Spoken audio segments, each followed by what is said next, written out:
If anybody worrying.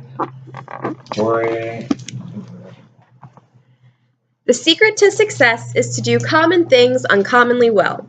This quote by John D. Rockefeller resonates with me as I look back on my college career so far and think about how I wish I did better in some of my classes. I've come to realize that I could have done much better if I valued one simple thing, and that's studying. I've always been a naturally good test taker without studying, but now that I'm older and taking complicated classes, I've come to realize the value of studying and the extreme influence it has not only on your grade, but your overall comprehension of the course material. So today I'd like to provide a guide on how to study effectively for college or even high school courses. I'm a junior and I've taken over 60 courses so far, and that's just in college, so I've had plenty of time to perfect my technique. And my technique is a simple one at that. It's a memorization process that first involves taking notes on a computer, rewriting the notes on paper, and creating flashcards to study with from thereafter. The first step, as I said, is to take notes on a computer. This is important because using a computer makes it very easy to get information together quickly.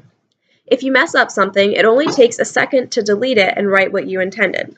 So, in the beginning stages, when you're gathering information and weeding out what is important and what isn't, it makes sense to do it on a computer and not on paper where you'd have to constantly be erasing and rewriting.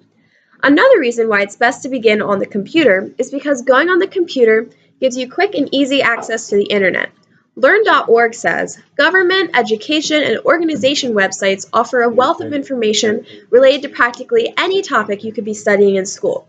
Accessing the internet from your computer allows you to quickly search for information and begin researching. When I'm going through my professor's PowerPoints and I'm confused, I can easily just pull up Google and do a quick search for what I'm looking for, and sometimes you can find better or more in-depth explanations on the internet anyways. The second step in the study process is transferring the computer notes to paper. The transfer process involves reading the first point out loud to yourself. ExploringYourMind.com says, when you study by reading out loud, your sense of hearing becomes a part of the experience. It triggers cognitive abilities related to memory, attention, and comprehension. Then, this activates your ability to store and retain information. After reading a point out loud to yourself, you want to make sure that it's the simplest piece of information. Otherwise, you want to divide it up into multiple points. If it is the simplest piece of information, then you want to rephrase it as a question. For example, say the note is, a good speech introduction includes an attention getter, a thesis statement, a credibility statement, and a preview of the main points. This would be reworded as, what are the 4 parts of an ideal speech introduction?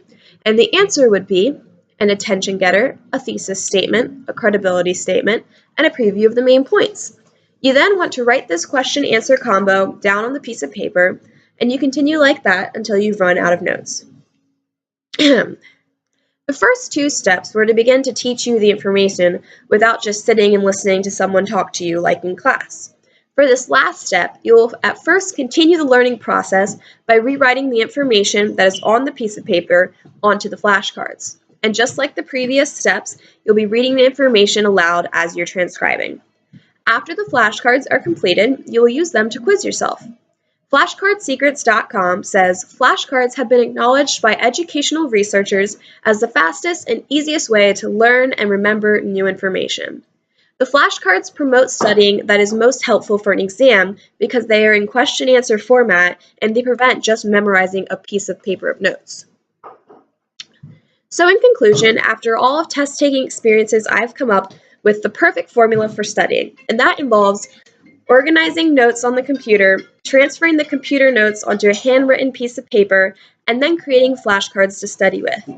Now, whenever you guys find yourself struggling with studying, just remember my words and you'll be guaranteed an A. And remember, the capacity to learn is a gift, the ability to learn is a skill, but the willingness to learn is a choice.